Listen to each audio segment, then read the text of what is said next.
Sejam todos bem-vindos, bem-vindas, bem-vindes a essa aula da 10ª edição do curso Uso Terapêutico da Cannabis Sativa.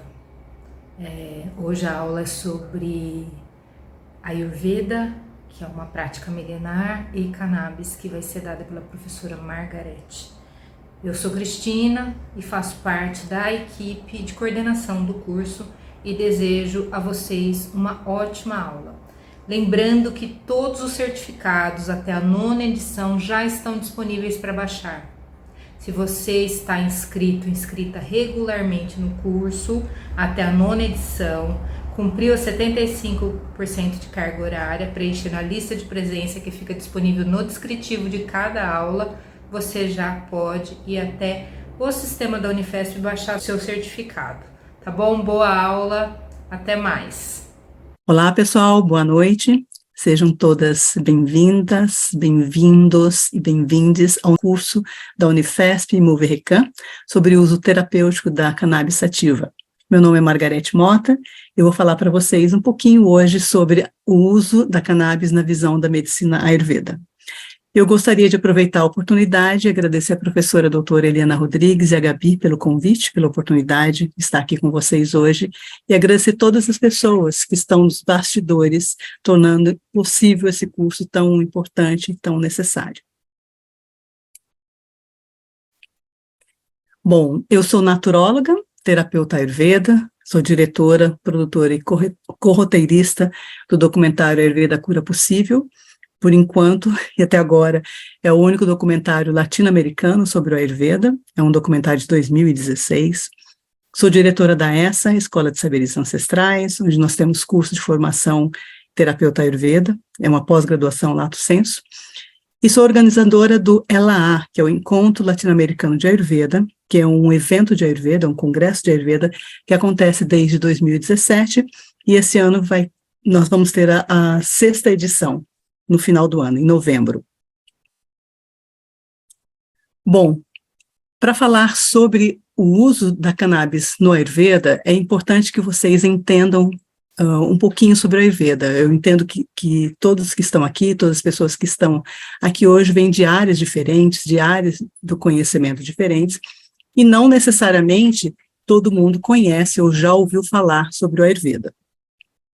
Então, a Ayurveda é um dos sistemas de medicina tradicional da Índia, a Índia tem outros sistemas, e é um dos sistemas de medicina mais antigos e mais completos do mundo.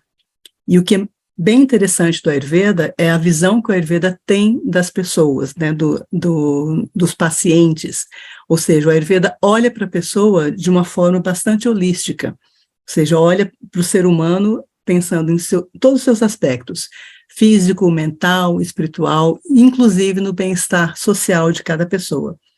Os tratamentos do Ayurveda são todos individualizados, não há nenhum tratamento que é igual para todo mundo, porque todos nós somos pessoas diferentes, então nós temos necessidades de tratamento também diferentes. O Ayurveda, a primeira vez que a gente ouve essa palavra, até é um pouquinho difícil de pronunciar, porque é uma palavra que vem do idioma sânscrito, que é um idioma que não é comum para nós, né? Talvez alguns de nós não tenhamos ouvido falar desse idioma antes. E essa palavra Ayurveda, ela pode ser dividida em duas partes. A primeira parte, Ayur, quer dizer vida, e Veda quer dizer ciência ou conhecimento. Então, a Ayurveda seria essa ciência ou esse conhecimento da vida. Mas o que isso significa?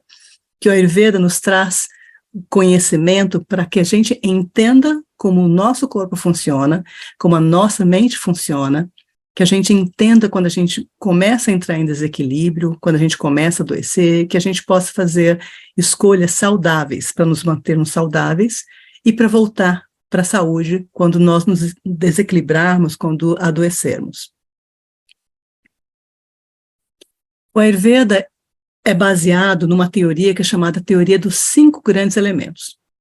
Como é um sistema de medicina que nasceu na Índia, então muitas palavras são em sânscrito, mas hoje eu vou procurar fazer uma introdução ao Ayurveda assim, simples e que seja fácil para todo mundo entender.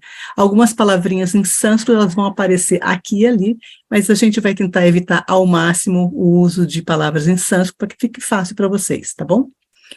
Então, esses 5 grandes elementos eles são formados, na realidade, do mais sutil para o mais denso. Então, o primeiro elemento a ser formado é o éter, ou espaço, muitas vezes vocês vão ver na literatura chamado de espaço. Depois é formado o ar, elemento fogo, água e terra. E esses elementos, eles se juntam em pares, eles se juntam 2 a 2 para formar os doshas. O dosha vata, o dosha pitta e o dosha kapha. Mas o que é exatamente dosha? Dosha é o nosso perfil, essa caracterização do nosso perfil biológico, ou seja, como cada indivíduo sente o mundo, como entende o mundo e como reage a ele, como é a nossa estrutura física, como a nossa mente funciona. Como eu falei anteriormente, os doshas eles são formados por pares desses 5 grandes elementos. Então, o dosha vata, ele é formado pelos elementos mais sutis, que é o éter ou espaço e o elemento ar. Então, como que o vata funciona em nós? O vata é responsável por todos os movimentos. Movimento das nossas articulações, movimento da nossa mente, das nossas ideias, das nossas emoções, o movimento do nosso corpo físico, da nossa circulação sanguínea, circulação linfática, e também está associado ao nosso sistema nervoso central.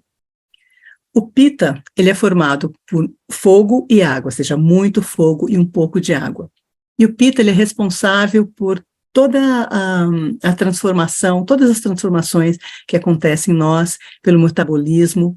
Então, tudo que a gente come, o que a gente bebe, quem é responsável por essa digestão é o Pitta. Quem é responsável pela digestão das nossas emoções é também o Pitta. E o Kapha é formado pelos elementos mais densos, que é terra e água, e quando a gente junta esses 2 elementos, tem um certo peso, tem uma certa consistência, tem uma certa umidade, tem uma temperatura mais fria. O Kapha em nós é responsável pela nossa estrutura física, pela nossa nutrição, pela nossa estabilidade, tanto física quanto emocional. Então, todos nós temos os 3 doshas, mas em proporções diferentes. Então, o que faz que uma pessoa seja diferente da outra é essa combinação desses 5 grandes elementos em nós, formando os 3 doshas.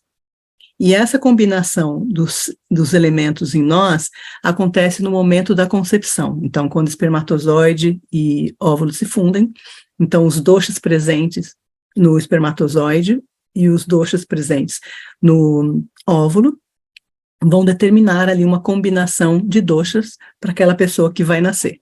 E isso é para a vida toda, é determinado no momento da concepção e não muda. O que muda é a forma que a gente come, como a gente bebe, a variação da temperatura, clima e as coisas que acontecem na vida que vão fazer com que os nossos doshas entrem em desequilíbrio.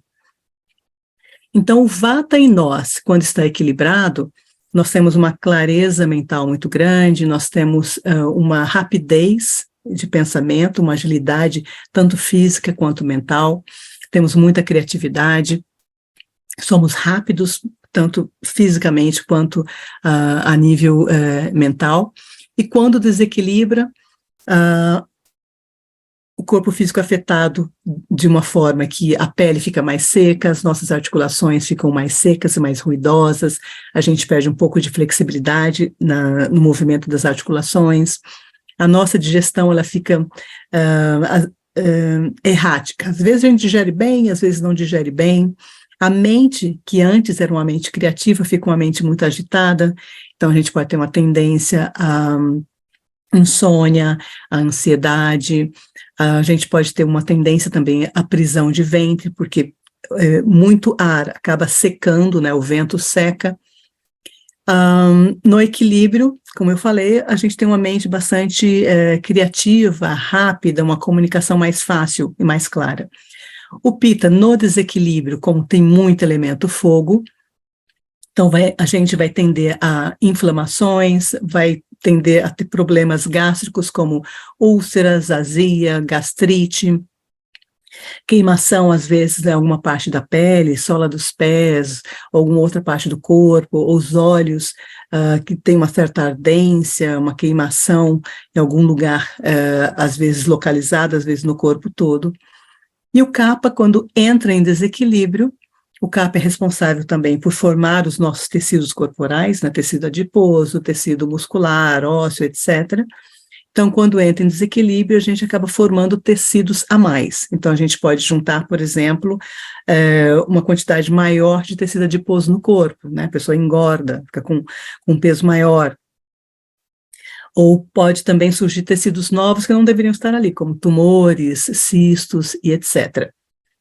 E a nível mental, essa pessoa pode ficar um pouco mais lenta, né, com a mente assim, um pouco mais embotada, com dificuldade para ter clareza mental, para tomar decisões. E aqui, para vocês terem uma ideia, fisicamente, como seriam as características de uma pessoa mais vata, mais pita ou mais kapha. Uma pessoa mais vata, com uma quantidade maior de vata na constituição dela, é uma pessoa mais longilínea, com pernas mais longas, braços mais longos, dedos mais afinados. É uma pessoa que tem pouco tecido adiposo, tem dificuldade de ganhar peso. Ao longo da vida, ela vai perder peso com facilidade e ter muita dificuldade para ganhar peso.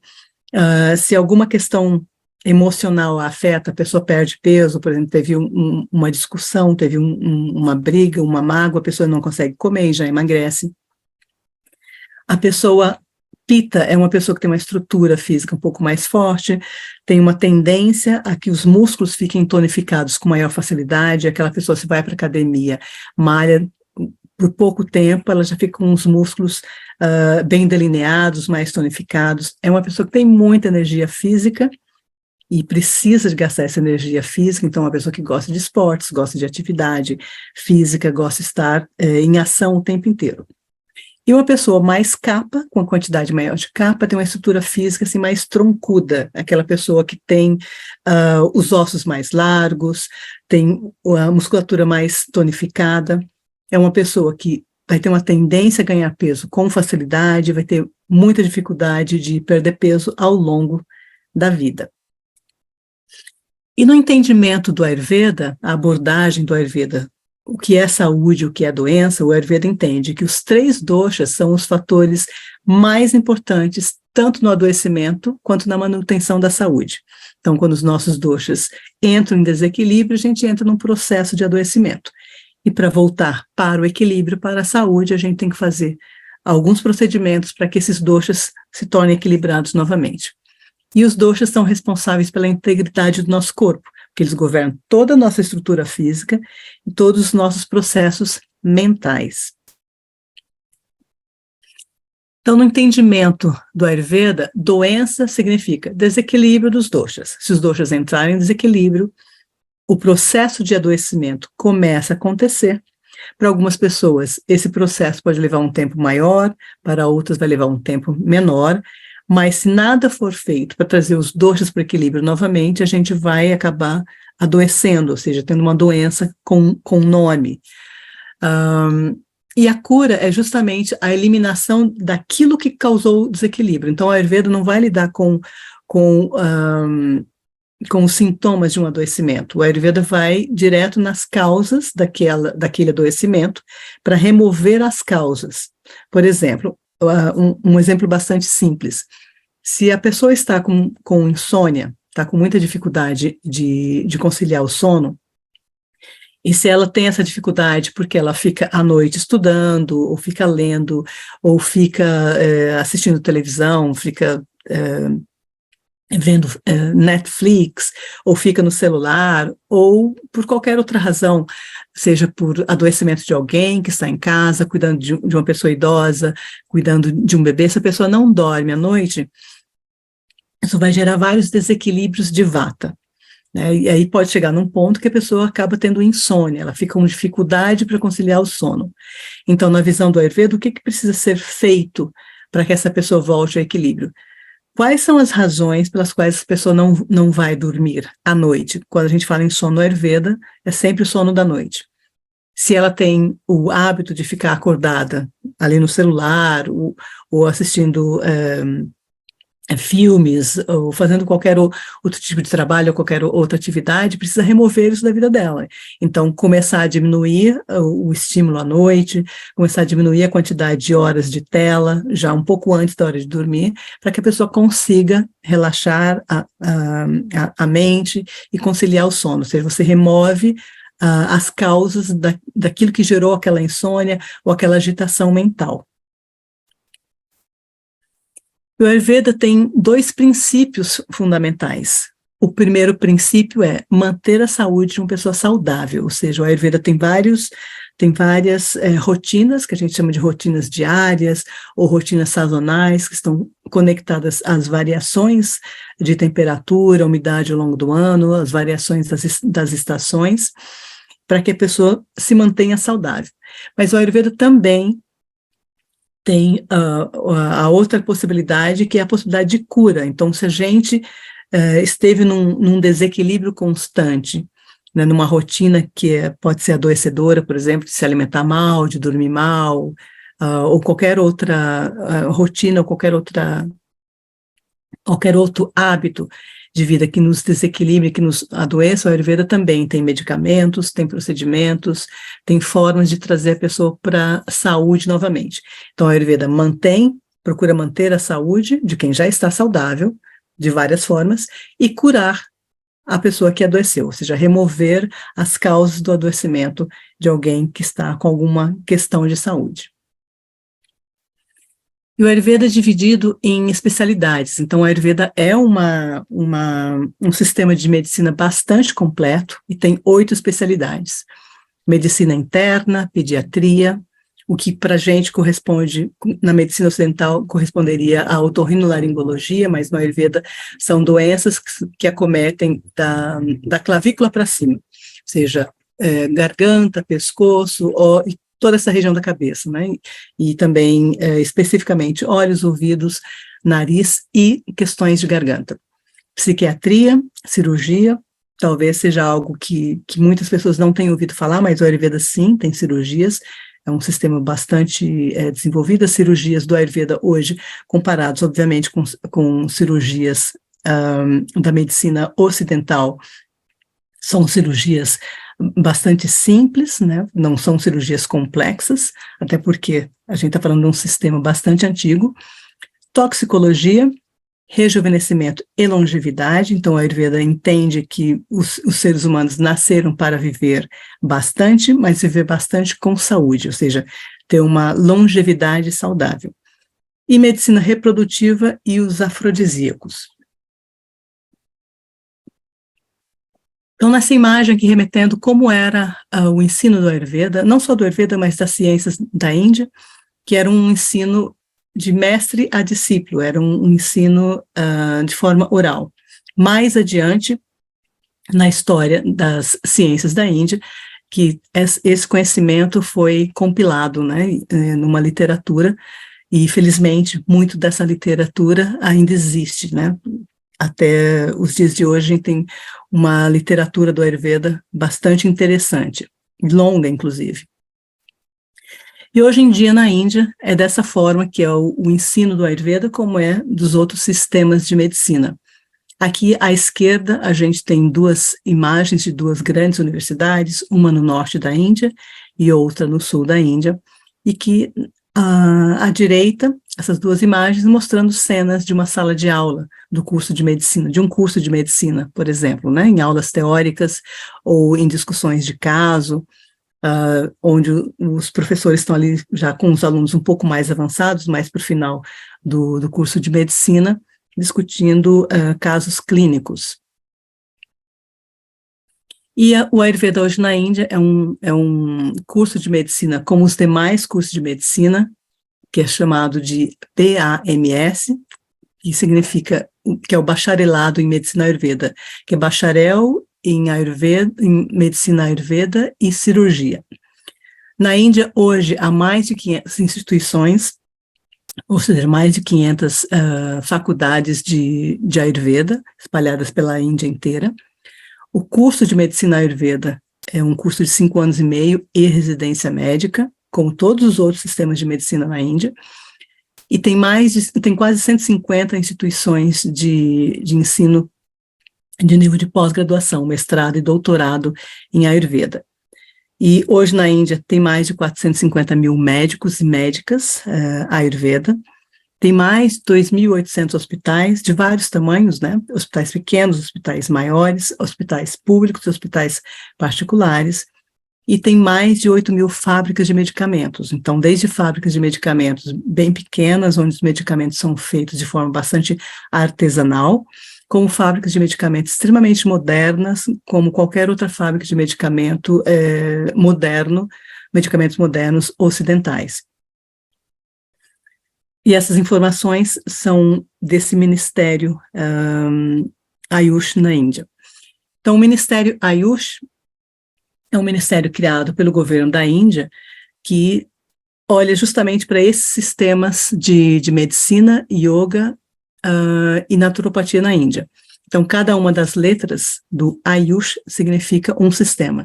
Então, o A para Ayurveda, o Y para Yoga e naturopatia, o Unani, que é um sistema de medicina também bastante antigo na Índia, a medicina Siddha, que é um sistema de medicina também tradicional do sul da Índia, e a homeopatia, que não é um sistema de medicina indiano, mas a homeopatia é um sistema de medicina bastante popular na Índia. Há muitas faculdades de homeopatia e há milhares de médicos e médicas homeopatas na Índia. É um sistema que é muito bem aceito pela população, e é um sistema que na Índia também é bastante barato, né? E a Índia é um país bastante populoso, com uma população pobre bastante numerosa. Então, esses sistemas de saúde tradicionais, como o Ayurveda, Yoga, a naturopatia, Unani, Siddha e a homeopatia, são sistemas que a população de poucos recursos pode usar. Né, inclusive, são sistemas que estão presentes tanto em metrópoles, em cidades enormes na Índia, como em vilarejos. Então, está presente na Índia inteira, em todos os estados, em todas as regiões. Então, esse Ministério Ayush é um ministério que cuida desses sistemas, cuida, inclusive, da qualidade do ensino, né, nas faculdades de cada um desses sistemas. E uma outra coisa interessante que, quando a gente fala em medicina na Índia, por exemplo, se uma pessoa diz que é médico ou é médica, aqui no Ocidente a gente geralmente vai perguntar qual é a especialidade da pessoa. Na Índia, geralmente, eles perguntam qual o sistema, porque a pessoa pode ser um médico ou uma médica naturopata, ou Ayurveda, ou da medicina Siddha, ou da medicina Unani, ou da homeopatia, ou também da medicina ocidental. Então, são vários sistemas, todos os sistemas é o mesmo tempo de estudo, né? 5 anos e meio e residência.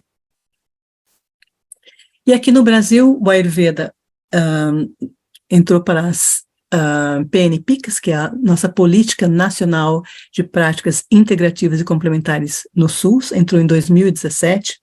Então, a gente tem aqui uma sequência, né? Em 2006, nós tínhamos 5 práticas integrativas e complementares, em 2017, outras 14 foram incluídas, em 2018, mais 10, e há várias outras que esperamos que futuramente sejam incluídas também. Ou seja, o Ayurveda está disponível no SUS, ou seja, é uma das 29 práticas integrativas e complementares que devem estar disponível em hospitais e postos de saúde no país inteiro. Então, a Ayurveda entrou na PNPIC em 2017, com a portaria 849, junto com essas outras várias práticas integrativas e complementares.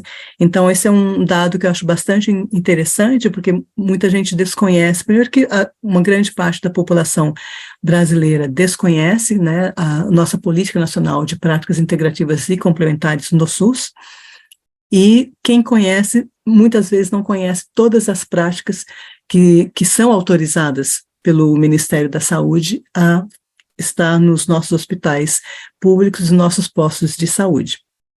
Então, é importante também esse controle social, é importante que a gente saiba quais são essas práticas e que a gente comece também a exercer aí o nosso papel, né, de usuário e pedir que essas práticas estejam disponíveis.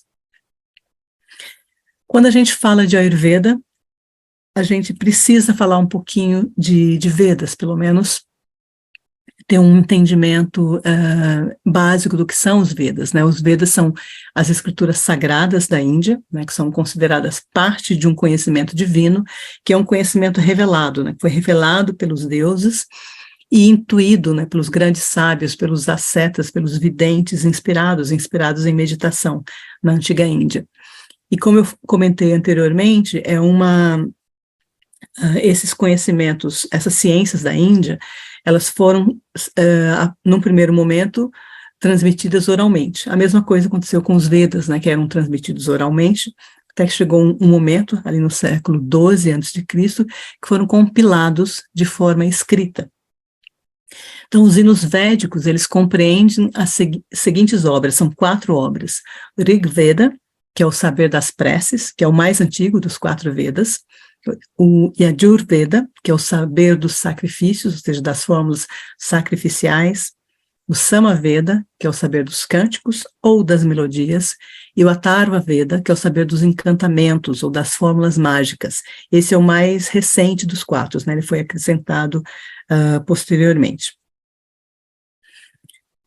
E quando a gente fala em Atharva Veda, é bem interessante porque tem no Atharva Veda, em alguns momentos, né, e tem essa passagem aqui específica, que diz o seguinte, né, que é uma passagem do livro 11, o hino 6, e do verso 15 do Atharva Veda, que diz o seguinte: os 5 reinos das plantas, tendo Soma como seu chefe, ou seja, Soma como a planta principal, nós abordamos Dharma, Banga, Cevada e Sarra, que eles nos libertem da aflição, ou seja, que essas 5 plantas, a Soma, Dharma, Banga, Cevada e Sarra, nos aliviem da ansiedade, ou seja, nos aliviem de moléstias tanto físicas quanto emocionais. E Banga se refere aqui a cannabis.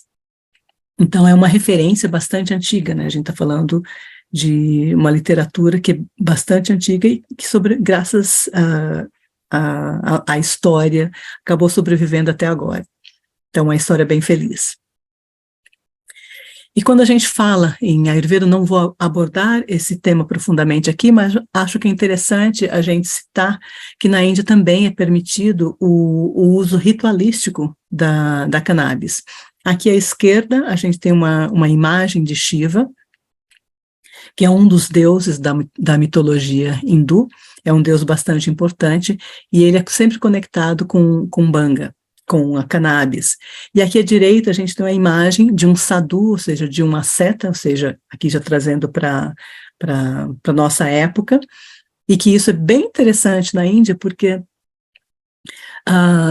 a nível ritualístico, o Banga ele é permitido, ou seja, a cannabis ela é permitida para essas pessoas que fazem esse uso dentro desse contexto, que são pessoas adoradoras do deus Shiva, que são esses ascetas, que geralmente vivem reclusos, eles vivem ou nas montanhas, nos Himalaias, ou em florestas, e em meditação, ou fazendo suas práticas, e há momentos ao longo do ano, quando tem alguns festivais religiosos, em alguns lugares na Índia, alguns lugares sagrados, geralmente ao longo do rio Ganges, que eles se reúnem nesses festivais, e eles não usam nenhum tipo de roupa, são totalmente nus, homens e mulheres, e eles cobrem o corpo com cinzas. E essas pessoas, elas têm permissão para fumar aqui esse cachimbo que está na mão desse sadhu, chamado de tilum. Então, ele está fumando maconha, né? Ele está fumando banga aqui, está fumando cannabis. E é uma coisa bem interessante, porque você pode estar numa cidade onde está acontecendo aquele festival, e você vai ver centenas, às vezes, dependendo do festival, milhares de sadhus totalmente nus, e em algum momento do dia eles se reúnem, sentam debaixo de uma árvore ou à beira do rio Ganges, e tranquilamente fumam o tílon, fumam a maconha. A polícia não vai importuná-los, ninguém vai olhar para eles assim com um olhar meio torto, porque isso é totalmente permitido nesse uso, digamos, religioso e ritualístico. Aí eu trago aqui dois artigos, dois papers bem interessantes. Esse primeiro fala sobre a Vijaya, sobre a cannabis e o uso terapêutico, a importância do uso terapêutico no Ayurveda. E aqui nesse artigo eles falam sobre vários textos antigos do Ayurveda, que em algumas passagens desse texto menciona a Vijaya, menciona a cannabis, e os usos, sejam as formulações, como são feitas esses preparos desses medicamentos de cannabis, combinações com outras plantas, e também para quais questões de saúde são usadas. Aqui é mencionado, por exemplo, síndrome de má absorção, febre, diarreia, ou quando a pessoa tem uma dificuldade na digestão, tem uma digestão lenta ou não digere, ou quando está com indigestão, ou com questões de saúde que envolvem desordens urinárias, ou síndrome do intestino irritável, doenças da cabeça, respiratórias, doenças de peles, entre várias outras, inclusive desordens lipídicas e diabetes.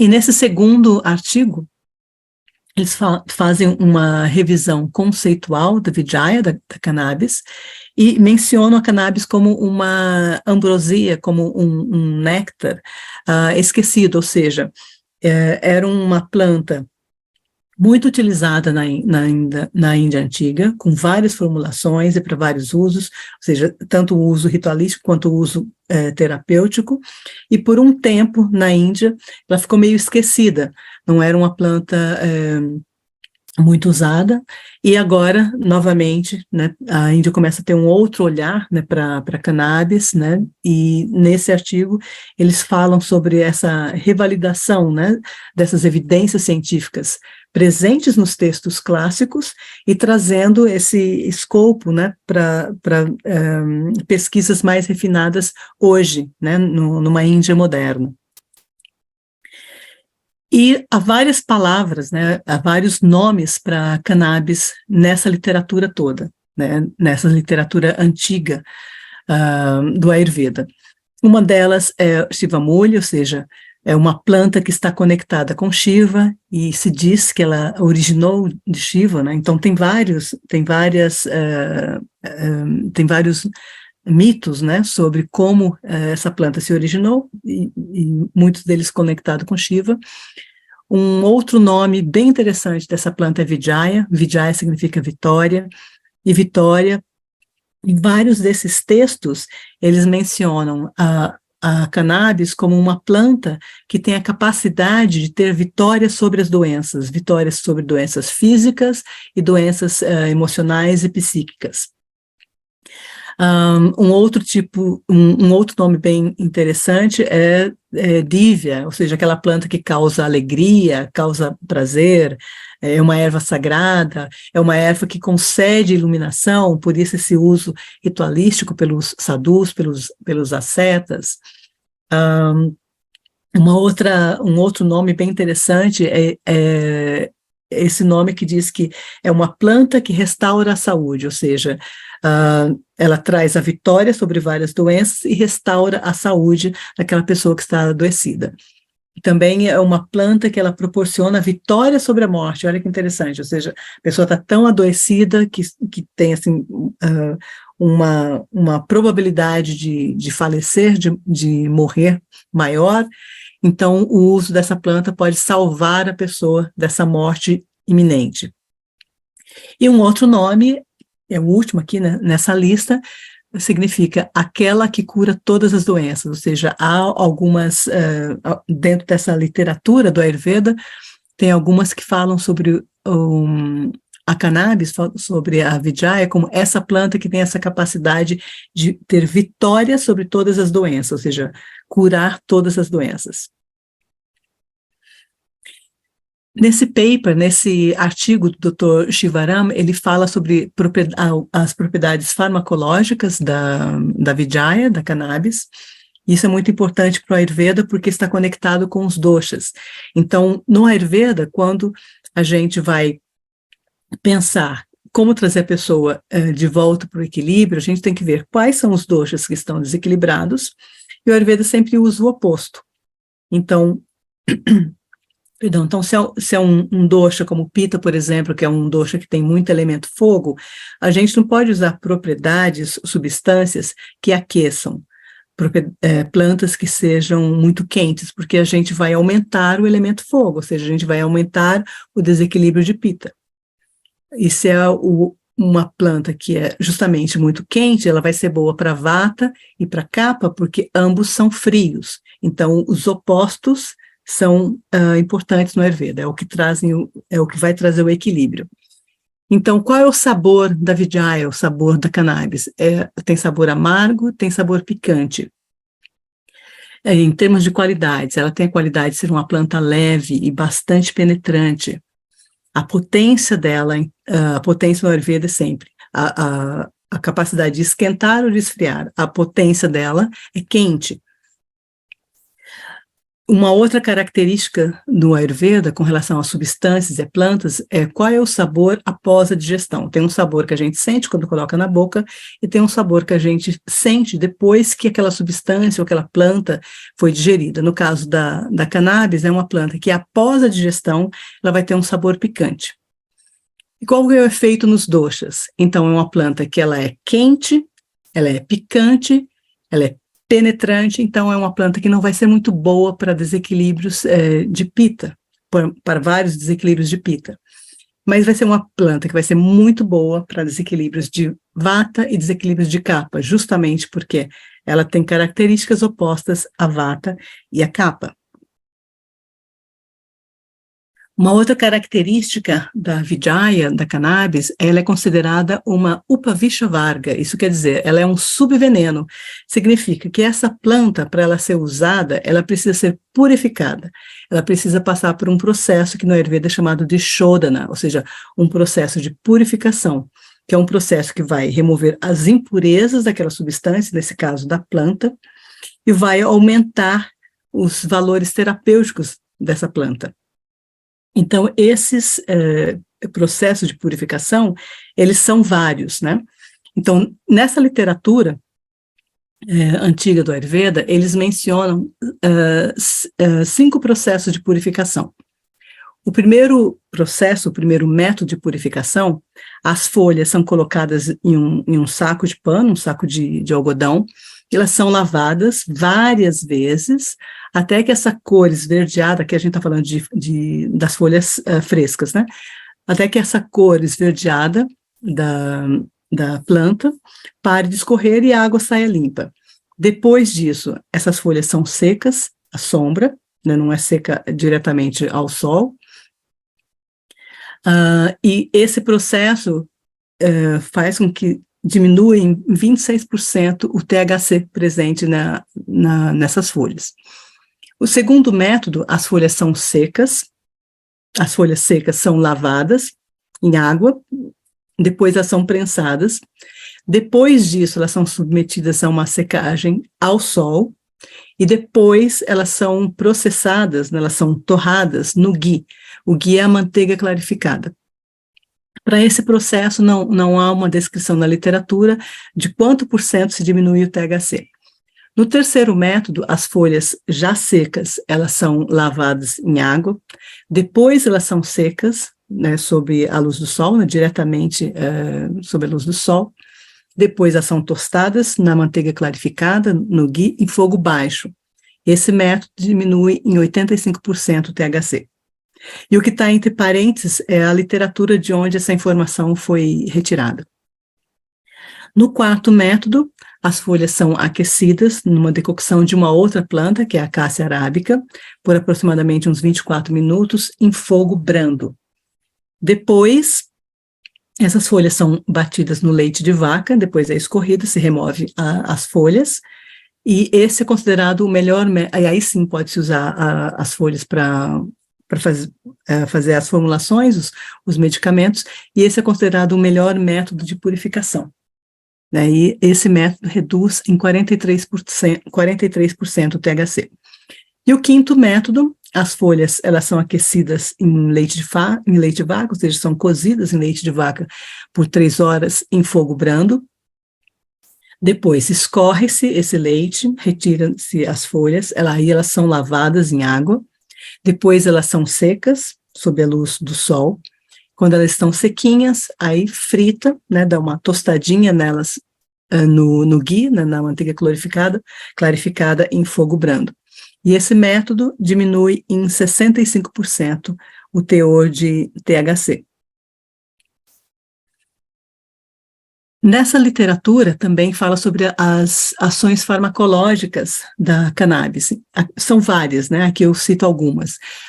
Melhora na digestão, aumenta o apetite, aumenta a libido, ou seja, é uma planta afrodisíaca, causa perda de peso, aumenta a capacidade intelectual, proporciona felicidade, induz o sono e é uma planta que é considerada rejuvenescedora. E também, de acordo com esses textos clássicos, eles falam sobre quais são as plantas usadas, qual é a forma de administração de acordo com a parte da planta que é usada, e qual é a via de administração, se é nasal, se é oral, se é sobre a pele. Então, as folhas frescas, retira-se o sumo, ou seja, tritura, faz uma trituração, remove o sumo, né, o suco da folha, e é usado de forma oral, a pessoa toma de forma oral. Folhas e sementes, quando as folhas já estão secas, se tritura junto com a semente e se macera bastante até transformar num pó fino e pode ser administrado também de forma oral. Folhas e sementes também secos podem ser triturados, são macerados também de forma bastante fina e é usado através da administração nasal, que é chamado no Ayurveda de náusea. Na realidade, nessa forma em pó, é como o nosso rapé, né? A pessoa inala esse pó. Somente as sementes, né? Se usar somente as sementes, a gente vai extrair o óleo das sementes e pode ser usado também na administração nasal, que é chamado de náusea. As folhas, elas podem ser feita uma decocção. A decocção no Ayurveda é um pouco diferente do que a gente entende por decocção no Ocidente, né? A decocção no Ayurveda é um cozimento longo, né? A gente viu agora há pouco onde um dos métodos falava sobre a decocção das folhas no leite por 3 horas. Então, há preparos, né, de algumas formulações que são várias horas, às vezes vários dias cozinhando uma determinada planta ou uma determinada combinação de plantas. Então, as folhas, quando se faz uma decocção, ou seja, um cozimento mais longo, pode ser usado como enxaguatório bucal, quando tem afecções bucais, ou para uso externo, ou seja, quando tem questões de pele, para tratamento, por exemplo, de eczemas ou outras questões de pele, ou às vezes até quando tem, por exemplo, furúnculos, abscessos, etc. E o caule da planta, essa parte entre os nozinhos, né? Ele é usado como escova de dente. Então, é interessante, inclusive, a gente lembrar que escova de dente é uma invenção relativamente nova. Se a gente pensar nessa parte do mundo que é bastante antiga, como é que se escovava os dentes antes de termos escovas de dente? Era com galinho de árvores diversas, né? Onde um galinho macio, ele era mastigado, né, a ponta, e a pessoa usava aquela ponta mastigadinha como uma escova de dentes. Na Índia se usa vários galinhos, né, de várias plantas, inclusive da árvore de Neem, como escova de dente, e é algo que ainda é muito usado na Índia rural. A gente não vê isso com muita frequência em cidades grandes, as pessoas já optam por escovas de dente mesmo, mas na zona rural ou em vilarejos pequenos é muito comum as pessoas usarem galhinhos de árvores como escova de dente.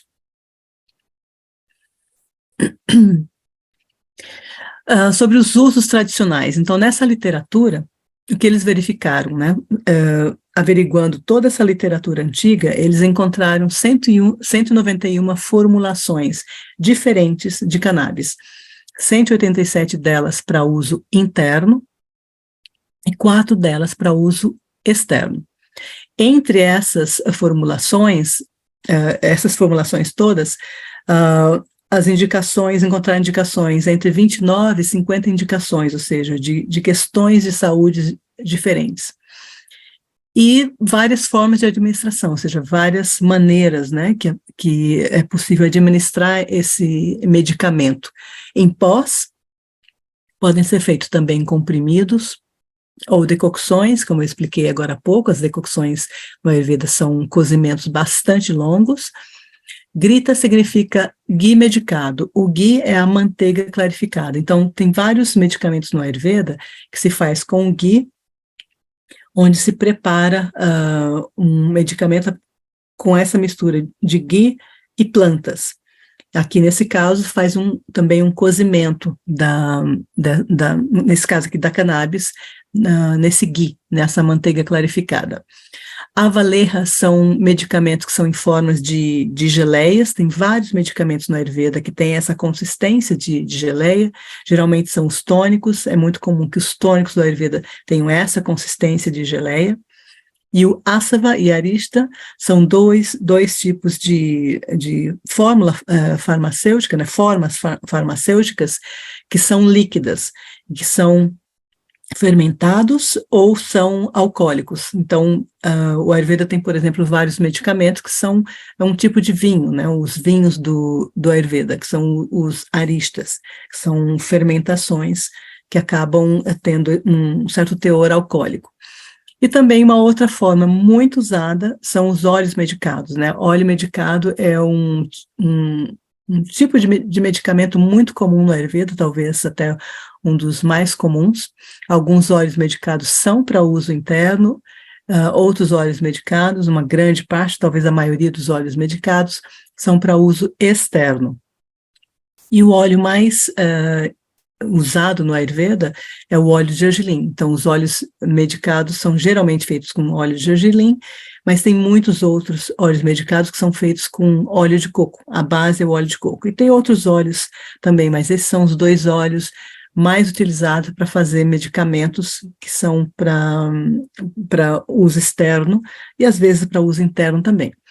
E a dose que foi vista nessa literatura toda, ela varia entre 125 a 250 miligramas. E ainda falando sobre os usos tradicionais, daquelas indicações, aquelas 50 indicações, aqui tem uma reunião das várias doenças citadas nessa literatura. Aqui eu vou comentar as mais comuns, né, as que a gente conhece mais, até porque tem algumas doenças, aqui a gente tem o nome delas em sânscrito, e depois, entre parênteses, está o que corresponde em inglês, mas tem várias outras doenças, né, que o nome da doença em sânscrito a gente não consegue fazer uma correlação com o nome de alguma doença conhecida no Ocidente. Então, um dos usos da cannabis é para melhorar a digestão, muito usada também em reumatismo, epilepsia, diarreia, para vômito, para síndrome de má absorção, para tumores abdominais, para vários tipos de febre, para problemas de pele, para problemas respiratórios. É usado também na infertilidade, quando há também algum tipo de envenenamento. Às vezes a pessoa comeu algum envenenamento, não necessariamente que a pessoa ingeriu um veneno, mas que às vezes comeu alguma coisa que não caiu bem e gerou muita toxina no organismo. Isso também é entendido como envenenamento no Ayurveda. É utilizada também para anemia, para rinite, para doenças articulares, para desequilíbrio dos 3 doshas, para impotência, para ejaculação precoce, vários tipos de dor de cabeça, como eu já tinha mencionado antes também, vários tipos de problemas de pele. É usado também para essa região, né, para garganta, muito boa para a voz. Também usada em questões de desordens psiquiátricas. Aqui no número 36, tem essa palavra ummada, né, e entre parênteses está em inglês insanidade. Na psiquiatria, no Ayurveda, então todos os desequilíbrios psiquiátricos, eles entram debaixo desse guarda-chuva que é chamado de ummada. Por exemplo, borderline, esquizofrenia, qualquer problema psiquiátrico, qualquer desordem psiquiátrica é chamado de ummada. Aí tem as características diferentes de cada uma, ou seja, a cannabis também é uma planta bastante usada e muito eficiente para questões psiquiátricas. É usada também para abscessos e para questões de excesso de salivação e várias outras questões relacionadas ao desequilíbrio dos doshas. E tem as formulações que são chamadas de formulações clássicas. O que é entendido como formulação clássica? O Ayurveda é um sistema de medicina bastante antigo, né? Na literatura tem aí registro de mais de 6.000 anos, a gente vê algumas citações que diz que o Ayurveda existe há mais de 7.000 anos, e outras citações que dizem que o Ayurveda, na realidade, é um sistema de medicina que ele é atemporal, né, que sempre existiu, sempre vai existir. Então, o que a gente chama de formulações clássicas são as formulações que estão nesses textos antigos, porque o Ayurveda é um sistema de medicina vivo. Né, as formulações do Ayurveda não se esgotam com as formulações clássicas. Há vários estudiosos, vários profissionais do Ayurveda que continuam desenvolvendo medicamentos novos, né? Como eu comentei um pouco antes, né, tem milhares de farmácias ayurvédicas, e essas farmácias ayurvédicas, elas fazem formulações novas, né? Elas criam formulações novas. Mas aqui eu trouxe 10 formulações, que é citada pelo Dr. Shivaram, no artigo dele, como formulações encontradas nos textos clássicos, e quais são as indicações dessas formulações. Então, a primeira é uma formulação que é indicada para todo tipo de problemas de pele. A segunda é indicada para síndrome da má absorção. A terceira é para rinite. A terceira é uma formulação afrodisíaca. A quarta é uma outra combinação de plantas com cannabis, que também é utilizada para síndrome da má absorção. A sexta é uma formulação rejuvenescedora. A sétima é uma formulação que é indicada quando há desequilíbrio de todos os doshas. A oitava é uma formulação para diarreia, a nona para leucoderma, e a 10ª é uma formulação que é muito útil para ejaculação precoce. Então, essas formulações, elas estão presentes nesses textos clássicos e são formulações que são utilizadas até hoje em dia. Então, uma outra coisa importante da gente entender que essas formulações antigas, essas formulações que têm centenas de anos, às vezes até milhares de anos, elas não caíram em desuso, muito pelo contrário, são formulações que foram testadas por muito tempo, né, ao longo do tempo, então em milhões de pessoas, e que se provaram bastante eficientes. Então são formulações bastante seguras de serem usadas. E temos também as formulações recentes, formulações mais novas, como eu comentei agora há pouco.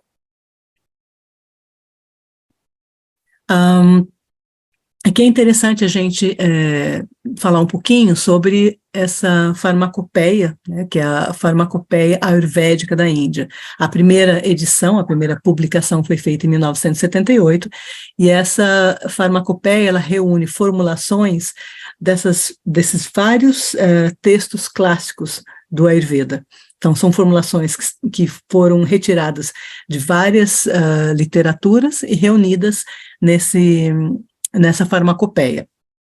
Então, ali fala sobre os usos terapêuticos das plantas, quais são as doses, e aqui especificamente fala também do uso da cannabis. Aqui já é um texto clássico, Bhava Prakash é um dos textos clássicos do Ayurveda, e como vocês podem ver aqui nessa imagem, né, na capa do livro, tem várias plantinhas indicando que são que é uma literatura voltada para as formulações, ou seja, para os medicamentos do Ayurveda. E nessa literatura menciona-se a cannabis dizendo que é uma planta que ela tem a capacidade de remover o desequilíbrio de kapha, que, como em outras literaturas cita, que tem um sabor amargo, ou seja, tem a capacidade de absorver água. Então, voltando um pouquinho lá atrás, lembra que kapha é formado por terra e água. Então, quando a gente está com excesso de água, por exemplo, com edema, essa seria uma planta que seria interessante porque ela tem essa capacidade de absorver água. Ela auxilia a digestão, tem uma ação leve, ou seja, o kapha é pesado, então ela traz leveza. É uma planta que ela é penetrante, ela é uma planta quente, então ela gera calor, por isso que ela é boa para kapha, porque kapha é frio. Ela aumenta a pita. Então lá atrás nós vimos que é uma planta que ela aquece, então em muitas questões de pita ela não é a planta mais adequada, justamente porque ela vai gerar mais calor. Ela pode causar também um estado de semi-consciência, a pessoa fica um pouco assim avoada, sonolência, pode induzir ao delírio e aumenta o apetite. Aqui vem a larica. Os usos terapêuticos, nessa literatura menciona o uso dela em pó, porque tem essa função de ser adstringente. Menciona também o uso dela no suco fresco das folhas, ou também em pó. E quando ela é usada em conjunto com outros afrodisíacos, ela é potencializada, né, para melhorar o humor. E aqui nessa literatura fala da dosagem entre 250 e 500 miligramas. Essa é uma outra obra bastante interessante, que é a matéria médica do Ayurveda, baseado num texto clássico bem antigo, que é o Niganto, do Madanapala. Madanapala foi um grande médico do Ayurveda. E nessa literatura também confirma que a cannabis tem um sabor amargo, ela é leve e penetrante, ela tem a potência quente, ela estimula a digestão e por isso também ela pode ajudar a aliviar a kapha quando está desequilibrado, cura constipação. Constipação é um desequilíbrio próprio de um desequilíbrio de vata.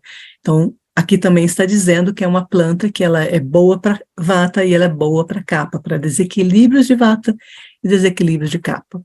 E ela é uma planta que agrava pita, ou seja, porque pita tem muito elemento fogo, ela é uma planta quente. E também confirma que ela pode causar intoxicação. Na Índia, em 1985, foi criada uma lei que é conhecida como a Lei de Drogas Narcóticas e Substâncias Psicotrópicas de 1985, que é chamado de Act 1985. E essa lei pune a produção, a fabricação, a venda, a posse, o consumo, a compra, transporte e o uso de drogas proibidas, as drogas que são listadas ali, exceto se for para fins médicos e científicos. E nessa lei, na lei NDPS, ela define a cannabis como uma droga narcótica, baseada nas partes da planta que é usada. Então, essa lei lista o seguinte: quais são as partes da cannabis que são proibidas, a menos que seja para uso científico, né? Pesquisa científica e para uso científico e terapêutico. Chara são as resinas, né? Considerada resina. Então, a resina da cannabis não pode ser usada, ela é proibida. Qualquer forma ela não pode ser usada, seja ela bruta, seja ela purificada, seja ela concentrada, né, seja o óleo de haxixe, um haxixe um pouco mais líquido, ou seja, não pode ser usado de jeito nenhum. E ganja, que são as inflorescências ou os frutos, excluindo, né, semente e folha, podem ser usadas, desde que não seja acompanhada pela inflorescência. E independente qual o nome que se dê a essa parte da inflorescência, ou seja, independente qual o nome se dá para a inflorescência e os frutos da cannabis na Índia, porque a gente viu, né, que tem vários nomes diferentes, essa parte não pode ser usada, ela é proibida. Então, o que é permitido? Quais são as partes permitidas? na Índia? As sementes. Então, inclusive, é bem interessante, porque a gente pode comprar semente de cannabis na Índia em qualquer lugar, qualquer lojinha de produtos naturais, ou zona cerealista, qualquer lojinha que vende cereais, a gente encontra, cereais, sementes no geral, a gente encontra sementes de cannabis para venda, as folhas e o caule. Essas 3 partes podem ser usadas sem nenhum problema. E aqui eu trago essa imagem que eu acho bem interessante, que é uma lojinha, que é uma lojinha de rua, dá para ver, né, uma lojinha bastante pequena, e é uma loja autorizada pelo governo, está escrito ali, ó. É uma loja de bang, uma loja de cannabis, autorizada pelo governo. Então, quais são as partes que são autorizadas? Essas 3, se tiver semente, folha ou caule, não tem problema. Então, bang é uma bebida muito comum na Índia, consumida na Índia inteira, principalmente no norte da Índia, do centro para o norte da Índia é mais comum, e é uma bebida que vai folhas de cannabis, vai outras plantas também, e vai especiarias, cardamomo, cravo, canela, e é uma bebida, inclusive, bastante saborosa, mas é uma bebida que ela gera uma certa intoxicação, né? A pessoa fica, né, dá um barato tomar essa bebida. E é uma bebida muito comum em festivais religiosos, né? A Índia tem vários festivais religiosos, e os festivais acontecem na rua, como o nosso carnaval, só que assim, ao longo do ano tem vários, né? Milhões de pessoas na rua. E tem alguns desses festivais, os festivais que são conectados com Shiva, por exemplo, essa bebida ela é distribuída para as pessoas na rua. E é uma bebida bastante barata, então todo mundo pode consumir. E também é feito em alguns lugares, alguns estados no norte da Índia, eles fazem uma bebida que é um iogurte batido, uma quantidade de iogurte com uma quantidade de água, bate esse iogurte também com as folhas de maconha, com especiarias e algumas outras plantas, e também tem um efeito parecido com essa bebida, com o bang. Então, não há problema algum consumir essa bebida, qualquer pessoa pode consumir, e é uma bebida disponível na Índia inteira e bastante barata. E aqui eu trago 2 medicamentos, né, que são medicamentos novos, né, são medicamentos recentes. O primeiro medicamento, que é o Canaflan, de uma indústria farmacêutica na Índia, que a proporção aqui de CBD para THC é 2:1. Então, é um medicamento anti-inflamatório, ambos são em cápsulas, ou seja, a planta está em pó, ali dentro dessa cápsula. O primeiro é um anti-inflamatório, para reduzir a inflamação, e o segundo é um medicamento onde a proporção de CBD para THC é 1:1, e é um medicamento analgésico, então é um medicamento usado para aliviar dor e também para promover um bom sono, é um medicamento usado para insônia. Então, hoje na Índia há várias fábricas de medicamento que estão produzindo medicamentos novos a partir da cannabis. Uma grande parte deles são medicamentos assim, em cápsulas ou em comprimidos, tem alguns que são líquidos, e há também hoje na Índia várias fábricas já fazendo a extração do óleo da cannabis. Mas tem uma dificuldade ainda na Índia, que é algo que está sendo bastante discutido nos últimos anos. A Índia tem organizado vários congressos, vários simpósios de cannabis medicinal, muitos deles, a grande maioria, conectado com sistemas de medicina tradicional da Índia. O mais comum é conectar com a Ayurveda, que é um sistema de medicina que tem uma literatura bastante vasta, né, que tem citação do uso da cannabis e as formulações todas descritas de forma bastante detalhada, qual é a proporção de cannabis para outras plantas, qual é a forma, né, assim, bem detalhada de fazer esse medicamento. E hoje na Índia há essa discussão, inclusive a Índia como com um grande potencial para a produção tanto de medicamentos, como também o uso do cânhamo para várias coisas, né, como tecido, para construção e para várias outras coisas.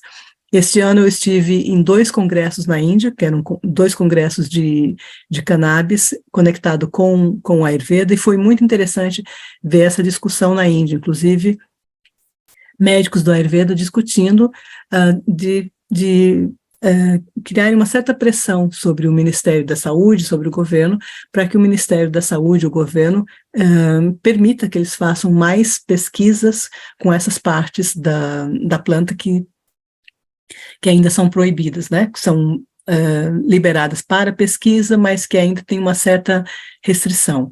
Então, eu vejo assim, a Índia como um grande potencial para o desenvolvimento de medicamentos, até porque eles têm esse conhecimento tradicional, que pode ser aliado com pesquisas recentes, pesquisas daqui para frente, e que pode ser um país que vai promover o uso da cannabis e trazer esse conhecimento aliado às medicinas tradicionais de lá, e eu acho que pode ser de uma grande colaboração entre o Ocidente e a Índia para pesquisas da cannabis no Ayurveda. Bom, pessoal, essa era a minha contribuição para vocês hoje, espero que eu tenha passado de uma forma clara, um pouquinho do Ayurveda para vocês. É inevitável ter que falar um pouquinho do Ayurveda para que vocês entendessem, né, o uso da cannabis no contexto do Ayurveda. Mais uma vez eu agradeço aqui pelo convite, agradeço a presença de vocês. Aqui ficam os meus contatos, né, quem tiver interesse em conhecer um pouquinho mais sobre o Ayurveda, aqui estão os contatos da escola e também do nosso Instagram. E será um prazer falar sobre Ayurveda com vocês, e sobre cannabis e Ayurveda. Então, bons estudos e até uma próxima. Tchau, tchau.